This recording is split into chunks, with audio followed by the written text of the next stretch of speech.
Good morning, sir, and my dear classmates.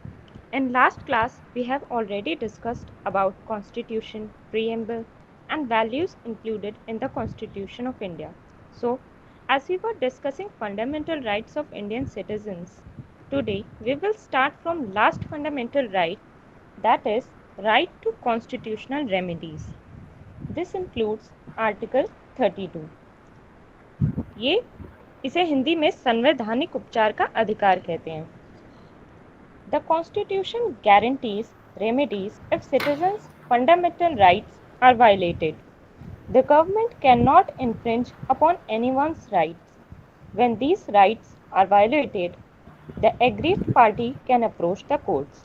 Citizens can even go directly to the Supreme Court, which can issue directions for enforcing fundamental rights. मैं समझती हूँ कि ये जो हमारा अधिकार है, संवैधानिक उपचार का अधिकार, ये बहुत इम्पोर्टेंट है, क्योंकि इसमें नागरिकों के मौलिक अधिकारों का उल्लंघन होने पर संविधान उपचार की गारंटी देता है. सरकार किसी के अधिकारों का हनन नहीं कर सकती है, और जब इन अधिकारों का उल्लंघन होता है तो पीड़ित पक्ष अदालतों का कटा सकता है. नागरिक सीधे सर्वोच्च न्यायालय भी जा सकते हैं, जो मौलिक अधिकारों को लागू करने के लिए निर्देश जारी कर सकता है. यह अधिकार हमारे मौलिक अधिकारों की रक्षा करता है.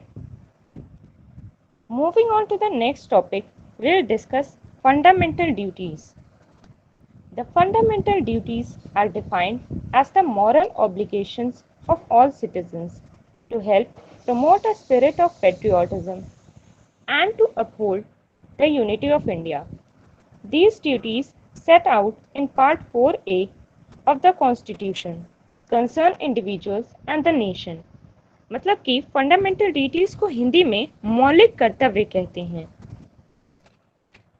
मौलिक कर्तव्यों को देशभक्ति की भावना को बढ़ावा देने और भारत की एकता को बनाए रखने में मदद करने के लिए सभी नागरिकों के नैतिक दायित्वों के रूप में परिभाषित किया गया है. संविधान के भाग में 4A में निर्धारित ये कर्तव्य व्यक्तियों और राष्ट्र से संबंधित है. जिस तरीके से हमें मौलिक अधिकार दिए गए हैं, उसी तरीके से हमारे कुछ मौलिक कर्तव्य हैं कि अगर हमें अधिकार मिल गया है तो इसका मतलब ये नहीं कि हम जो चाहे वो कर सकें. हमारे कुछ बहुत ही ज़रूरी मौलिक कर्तव्य भी होते हैं, तो वो हम लोग देखते हैं कि क्या क्या हमारे मौलिक कर्तव्य हैं. It shall be the duty of every citizen of India, first, to abide by the Constitution and respect its ideals and institutions, the national flag and the national anthem. मतलब हर नागरिक का ये कर्तव्य होता है कि वो संविधान का पालन करे और उसके आदर्शों, संस्थाओं, राष्ट्रध्वज एवं राष्ट्रगान का आदर करें. Second is to cherish and follow the noble ideas which inspired our national struggle for freedom. मतलब कि स्वतंत्रता के लिए जो भी राष्ट्रीय आंदोलन हुए, उसको प्रेरित करने वाले जो उच्च आदर्श हैं, उनको हृदय में हमें संजोए रखना चाहिए और उनका हमेशा पालन करना चाहिए. Third is to uphold and protect the sovereignty, unity and integrity of India. मतलब कि हमें भारत की संप्रभुता, एकता और अखंडता की रक्षा करनी चाहिए और उसे हमेशा बनाए रखना चाहिए. Next is to defend the country and render national service when called upon to do so. मतलब हमें देश की रक्षा करनी चाहिए और जब भी आह्वान किए जाने पर हमें राष्ट्र की सेवा करनी चाहिए. Fifth is to promote harmony and the spirit of common brotherhood amongst all the people of India, transcending religious, linguistic, and regional or sectional diversities. To renounce practices derogatory to the dignity of women. मतलब कि भारत के सभी लोगों में समरसता और समान भ्रातृत्व की भावना का निर्माण करें, जो धर्म, भाषा और प्रदेश या वर्ग आधारित सभी प्रकार के भेदभाव से परे हो. और साथ ही साथ हम नागरिकों को ऐसी प्रथाओं का भी त्याग करना चाहिए जो स्त्रियों के सम्मान के विरुद्ध हैं, जैसे कि सती प्रथा होता था बहुत पहले और चाइल्ड मैरिज हो जाता था. प्लस औरतों को शिक्षा नहीं दी जाती थी। तो उन सब पुरानी जो रूढ़िवादी प्रथाएं हैं, हमें उन सब का त्याग करना चाहिए। Sixth is to value and preserve the rich heritage of our composite culture। मतलब हमारी सामाजिक संस्कृति जो होती है उसकी गौरवशाली परंपरा का महत्व समझना चाहिए और उसका परिरक्षण करना चाहिए हमें। Seventh is to protect and improve the natural environment including forest, lakes, rivers, wildlife and to have compassion for living creatures। मतलब कि प्रकृति प्राकृतिक पर्यावरण है जो जिसके अंतर्गत वन आता है, झील आती है, नदी और वन्य जीव आते हैं, उनकी हमें रक्षा करनी चाहिए और संवर्धन करना चाहिए। और साथ ही साथ हमें प्राणी मात्र के लिए भी दयाभाव रखना चाहिए। Eighth is to develop the scientific temper, humanism and the spirit of inquiry and reform। मतलब कि हमें वैज्ञानिक दृष्टिकोण से मानववाद और ज्ञान अर्जन तथा सुधार की भावना का विकास करना चाहिए। Ninth is to safeguard public property and to abjure violence। मतलब कि हमें अपनी जो सार्वजनिक हमारे देश की उसको सुरक्षित रखना चाहिए और साथ ही साथ हिंसा से दूर रहना चाहिए। 10th is to strive towards excellence in all spheres of individual and collective activity so that the nation constantly rises to higher levels of endeavor and achievement। मतलब कि हमें व्यक्तिगत और सामूहिक गतिविधियों के सभी क्षेत्रों में उत्कर्ष की ओर बढ़ने का सतत प्रयास करना चाहिए, जिससे राष्ट्र प्रगति की ओर निरंतर बढ़ते हुए नई उपलब्धियों की ऊंचाइयों को छू ले। Last is who is a parent or guardian any citizen to provide opportunities for education to his child or as the case may be ward between the age of 6 to 14 years। मतलब कि 6 से 14 वर्ष की तक की आयु के बीच के अपने बच्चों को शिक्षा के अवसर उपलब्ध कराना चाहिए नागरिकों को। अब हमने जैसा कि जान लिया कि हमारे मौलिक कर्तव्य क्या क्या हैं, moving on we will discuss about role of constitutional values of preamble promoting education। मतलब कि preamble में जो है हमारी वो शिक्षा को बढ़ावा देने वाले संवैधानिक मूल्यों की हम भूमिका देखेंगे हम लोग। तो रोल ऑफ सोशलिज्म मतलब समाजवाद का क्या है हमारे शिक्षा पर प्रभाव, वो ये है कि educational institutions and facilities should be enjoyed by each regardless to any sort of ethnic और social difference।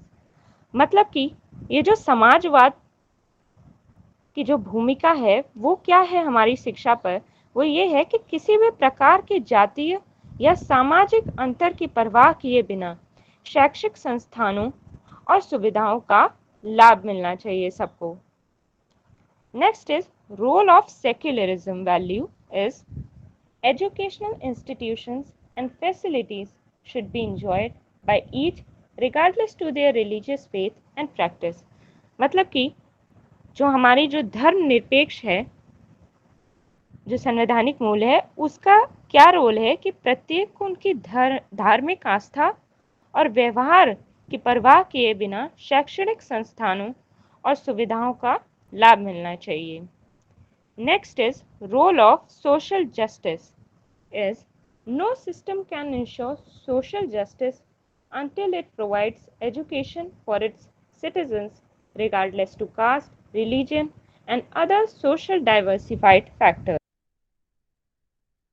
मतलब जो सामाजिक न्याय है वो कोई भी व्यवस्था सामाजिक न्याय को तब तक सुनिश्चित नहीं कर सकती जब तक वह जाति, धर्म और अन्य सामाजिक विविध कारकों की परवाह किए बिना अपने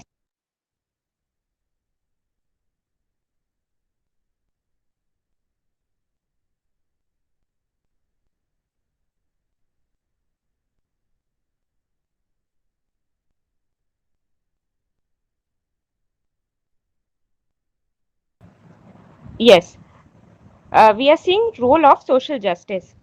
मतलब कोई भी व्यवस्था सामाजिक न्याय को तब तक सुनिश्चित नहीं कर सकती है जब तक वह जाति, धर्म और अन्य सामाजिक विविध कारकों की परवाह किए बिना अपने नागरिकों को शिक्षा प्रदान नहीं करती। Next is liberty. So we will see its role, and it is each and every one of the country has got the freedom to choose his own course of study and career. मतलब देश के प्रत्येक व्यक्ति को यह स्वतंत्रता है कि वो अध्ययन और करियर को अपना पाठ्यक्रम चुनने की पूरे उसे आज़ादी है। Next is equality. No one cannot deny some categories of the society better opportunities which are enjoyed by other categories. मतलब कि कोई भी समाज की कुछ श्रेणियों को बेहतर अवसरों से वंचित नहीं कर सकता है जो अन्य श्रेणियों द्वारा प्राप्त किए जाते हैं। मतलब कि हर नागरिक को समानता दी गई है। Next is fraternity. School is the most useful place for cultivating among the people of different categories of the society. मतलब कि समाज के विभिन्न वर्गों के लोगों के बीच शिक्षा ग्रहण करने के लिए विद्यालय जो होता है वो सबसे उपयोगी स्थान है, क्योंकि विद्यालय ही एक ऐसी जगह है जहाँ पे भ्रातृत्व की भावना बहुत अच्छे से उसका विकास होता है। Moving on, let's see constitutional provisions relating to education. मतलब कि शिक्षा से संबंधित संवैधानिक प्रावधान। First is free and compulsory education for all children up to 14 years of age. मतलब 14 साल तक के सभी बच्चों के लिए मुफ्त और अनिवार्य शिक्षा होनी चाहिए। Next is language safeguards provided for linguistic minorities. मतलब जो भाषीय अल्पसंख्यक लोग होते हैं हमारे देश में, उनके लिए प्रदान किए गए भाषा सुरक्षा उपाय। Next is equality of opportunities should be provided in all educational institutions. मतलब सभी शिक्षण संस्थानों में अवसर की समानता प्रदान की जानी चाहिए। Next is all minorities shall have the right of education. मतलब सभी अल्पसंख्यकों को शिक्षा का अधिकार होना चाहिए, बराबर का, कि कोई भी उसमें भेदभाव नहीं होना चाहिए। Next is education for weaker sections should also be provided. मतलब कमजोर वर्गों के लिए भी शिक्षा प्रदान की जानी चाहिए। Next is secular education should also be provided. मतलब धर्मनिरपेक्ष शिक्षा भी प्रदान की जानी चाहिए कि उसमें बिना धर्म के बेसिस पे भेदभाव किए हुए सबको बराबर शिक्षा प्रदान की जानी चाहिए। Next is medium of instruction should be in mother tongue language. मतलब कि शिक्षा का माध्यम मातृभाषा में ही होना चाहिए, जो कि स्पेशली जो भाषीय अल्पसंख्यक लोग होते हैं उनके लिए बहुत महत्वपूर्ण होता है। Next is provision and promotion of Hindi as a national language। मतलब राष्ट्रीय भाषा के रूप में हिंदी का प्रावधान और प्रचार। Next is development of standards in institutions for higher education and research. मतलब उच्च शिक्षा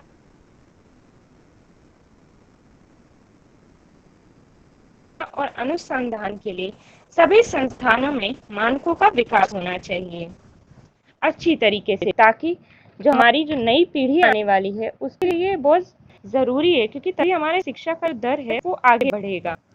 next is women's education should be considered more important. मतलब नारी शिक्षा को अधिक महत्वपूर्ण माना जाना चाहिए, क्योंकि कहते हैं कि जैसे अगर एक नारी पढ़ेगी तो उसका पूरा परिवार बढ़ेगा, तभी वो परिवार उसका बढ़ेगा आगे जब वो नारी शिक्षित होगी। Next is education in the union territories should be provided. मतलब सभी केंद्र शासित प्रदेशों में भी शिक्षा प्रदान की जानी चाहिए। Next is educational and cultural relations with foreign countries should be established. मतलब विदेशों के साथ साथ शैक्षिक और सांस्कृतिक संबंध भी किए जाने चाहिए हमें विदेशों के साथ।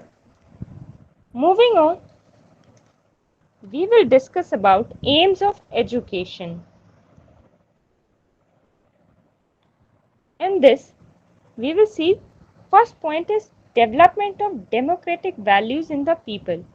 मतलब कि लोगों में लोकतांत्रिक मूल्यों का विकास, जो कि बहुत ज़रूरी होता है। जब तक हम अपने लोकतंत्र के बारे में समझेंगे नहीं, हमारे क्या लोकतंत्र अधिकार है, क्या हमारे कर्तव्य हैं, क्या हमारे मूल्य हैं, तब तक हमारी शिक्षा का भी कोई आधार ही नहीं रहेगा। इसीलिए शिक्षा में लोकतांत्रिक मूल्यों के बारे में बताया जाना बहुत ज़रूरी है, तभी हम लोगों का विकास होगा अच्छी तरीके से। नेक्स्ट इज नेशनल इंटीग्रेशन, मतलब राष्ट्रीय एकीकरण या राष्ट्रीय एकता। देश का विकास करने के लिए शिक्षा में राष्ट्रीय एकता को बढ़ावा देना बहुत महत्वपूर्ण है, क्योंकि अगर हम चाहते कि हमारा देश आगे बहुत तरक्की करे, आगे अच्छे से बढ़े, तो उसके लिए राष्ट्रीय एकता की भावना हम सबके अंदर होनी चाहिए, और जिसका विकास सिर्फ शिक्षा के द्वारा ही हो सकता है।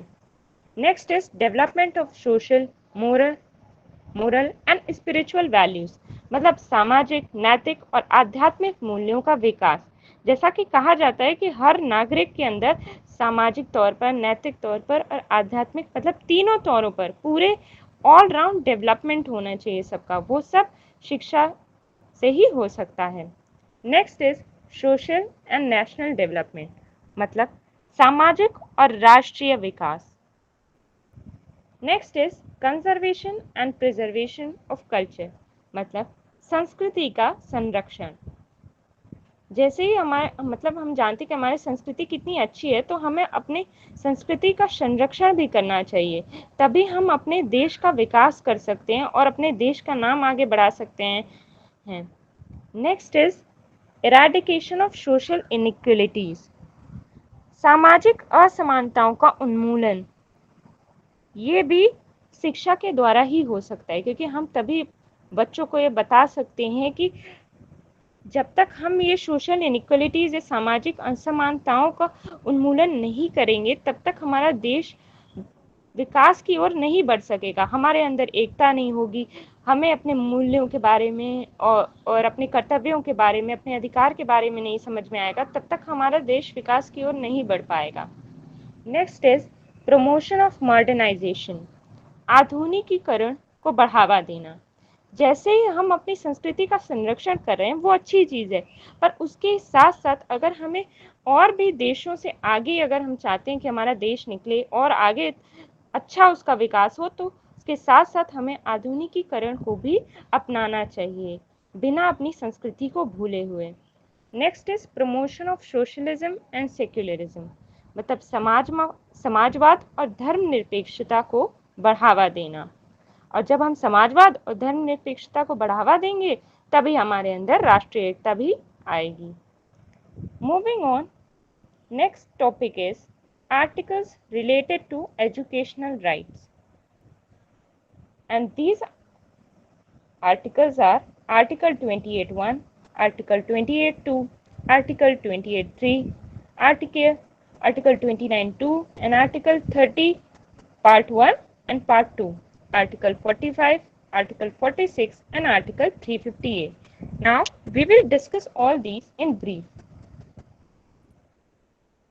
Article 28(1), no religious instruction shall be provided in any educational institution wholly maintained out of state funds, मतलब कि पूर्ण रूप से राज्य निधि से संचालित किसी भी शैक्षणिक संस्थान में कोई धार्मिक शिक्षा प्रदान नहीं की जाएगी। मतलब कि अगर कोई भी शैक्षणिक संस्थान है, स्कूल है या कॉलेज है, कोई यूनिवर्सिटी है, और अगर वो स्टेट द्वारा चलाई जा रही है, तो वहाँ पर कोई भी धर्म से रिलेटेड कोई भी शिक्षा नहीं प्रदान की जाएगी धार्मिक तौर पर। Next is article 28 part 2, nothing in clause 1 shall apply to an educational institution which is administered by the state but has been established under any endowment or trust which requires that religious instruction shall be imparted in such institution। मतलब कि जो हमारी चीज़ें 28(1) में बताई गई थी, में कुछ भी एक शैक्षणिक स्थान पर लागू नहीं होगा जो कि राज्य द्वारा प्रशासित है, लेकिन किसी भी बंदोबस्ती या ट्रस्ट के तहत स्थापित किया गया है जिसके लिए ऐसी संस्था में धार्मिक निर्देश दिए जाने की आवश्यकता है।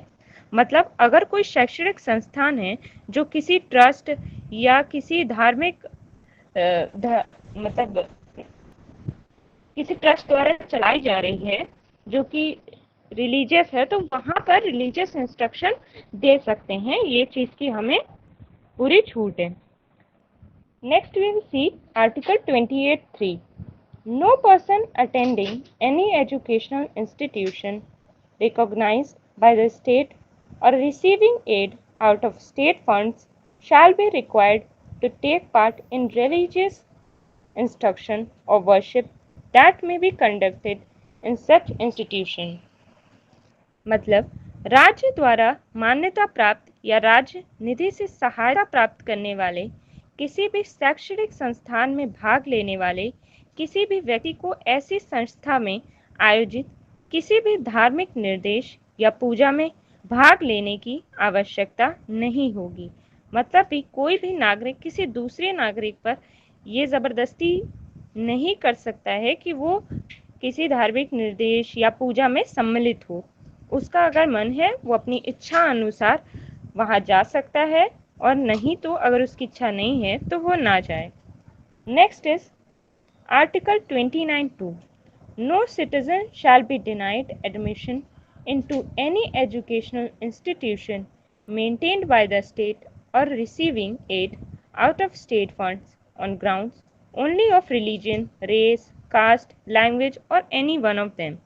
मतलब किसी भी नागरिक को केवल धर्म, मूल वंश, जाति, भाषा या इनमें से किसी के आधार पर राज्य द्वारा संचालित या राज्य निधि से सहायता प्राप्त करने वाले किसी भी शैक्षणिक संस्थान में प्रवेश से वंचित नहीं किया जाएगा।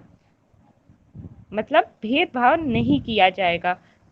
कोई भी बच्चा हो, वो किसी भी धर्म का हो, जाति का हो, या कोई भी माइनॉरिटी हो या मेजॉरिटी में आता हो, उसको आराम से किसी भी शैक्षणिक संस्थान में एडमिशन मिल जाएगा। Article 31। All minorities, whether based on religion or language, shall have the right to establish and administer educational institutions of their choice। मतलब सभी अल्पसंख्यकों, चाहे वे धर्म या भाषा पर आधारित हों, को अपनी पसंद के शिक्षा संस्थानों की स्थापना और प्रशासन का अधिकार होगा। Next is article 32 Part 2. The state shall not, in granting aid to educational institution, discriminate against any educational institution on the ground that it is under the management of a minority, whether based on religion or language। मतलब राज्य शैक्षणिक संस्थानों को सहायता प्रदान करने में किसी भी शैक्षणिक संस्थान के खिलाफ इस आधार पर भेदभाव नहीं करेगा कि वह अल्पसंख्यक के प्रबंध में है, चाहे वे धर्म या भाषा पर आधारित हो। Article 45। The state shall endeavor to provide within a period of 10 years from the commencement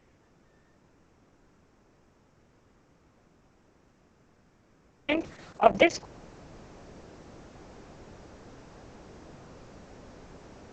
Constitution for free and compulsory education for all children until they complete the age of 14 years। मतलब कि सभी बच्चों को 14 वर्ष की आयु पूरी करने तक निःशुल्क और अनिवार्य शिक्षा प्रदान करने का प्रयास करेगा।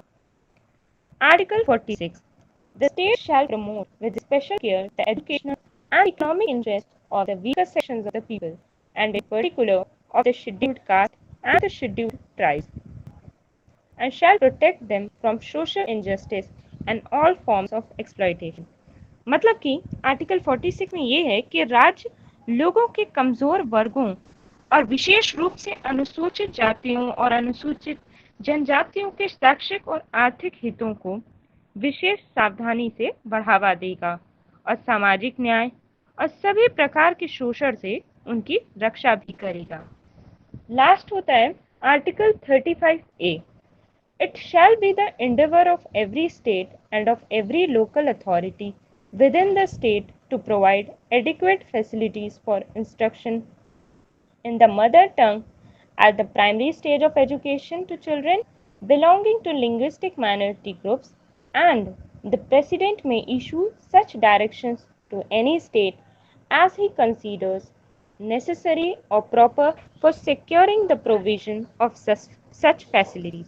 मतलब कि भाषाई अल्पसंख्यक समूहों के बच्चों को शिक्षा के प्राथमिक स्तर पर मातृभाषा में ही शिक्षा के लिए पर्याप्त सुविधाएं प्रदान करने के लिए राज्य के भीतर प्रत्येक राज्य और प्रत्येक स्थानीय प्राधिकरण का प्रयास होगा। मतलब कि बच्चों को जो प्राथमिक स्तर होता है उस पर उनको मातृभाषा में ही शिक्षा प्रदान की जाएगी और राष्ट्रपति किसी भी राज्य को ऐसे निर्देश जारी कर सकता है जो वह ऐसी सुविधाओं के प्रावधान को सुरक्षित करने के लिए आवश्यकता या उचित समझे। नेक्स्ट आप देख सकते हैं these are the references I have used for my presentation. Last but not the least, I want to conclude my presentation by saying that education is not preparation for life. Education is life itself. At last, thank you very much all of you for listening my presentation so patiently. Thank you.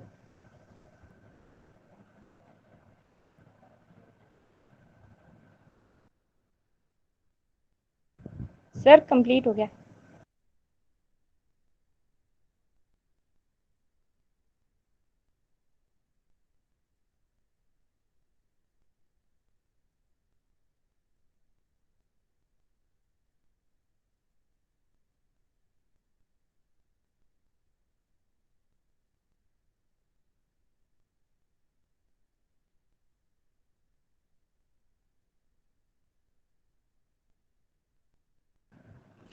Excuse me sir,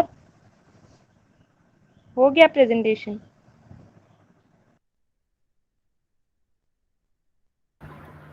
Oh, my mic was off.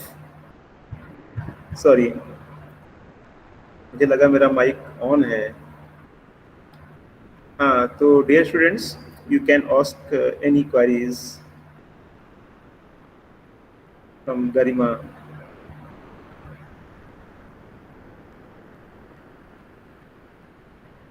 My dear students,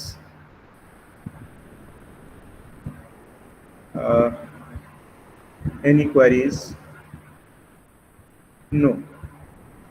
Thank you. Yes. Sir एक question था जी। इन्होंने जो पहले दिन के presentation में इन्होंने कहा था कि जो इलेक्शन होता है उसमें कोई भी पार्टिसिपेट कर सकता है, कोई भी वोट दे सकता है, तो क्या कोई भी पार्टिसिपेट कर सकता है इलेक्शन में? गरिमा जी, कोई भी वोट दे सकता है? मतलब सिर्फ 18 इयर्स से जो ऊपर के एज के होते हैं वो कर सकते हैं।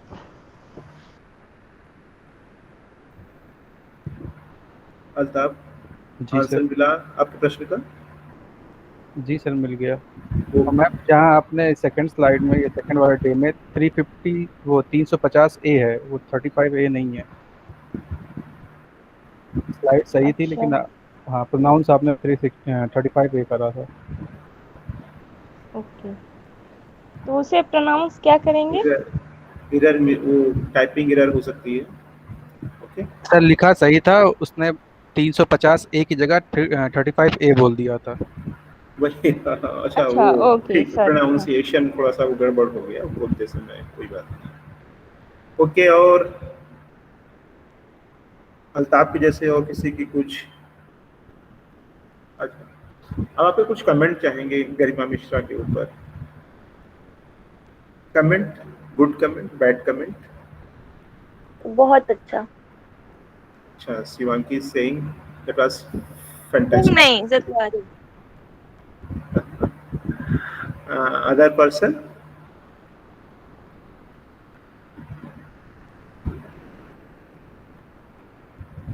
सर, जो फंडामेंटल शिवांगी, यस शिवांगी बोलो। ड्यूटीज में 7th पॉइंट था इन्वायरमेंट वाला। तो उसमें बोला गया था कि नहीं जीव को संरक्षण करना है। तो जो मछली वगैरह का जो व्यापार होता है, क्या वो चीज उसके अंदर नहीं आती है क्या? गरिमा, यस सर। शिवांगी का क्वेश्चन है। सॉरी सर, मुझे नहीं पता इस बारे में। मतलब और सब चीज़ें तो होती हैं, पर ये स्पेसिफिक फिश का जो होता है बिजनेस, मतलब फिशरीज में जो आ जाता है, उसके बारे में नहीं आइडिया है ज़्यादा।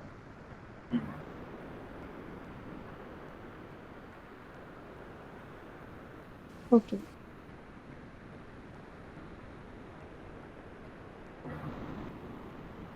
Yes, any other?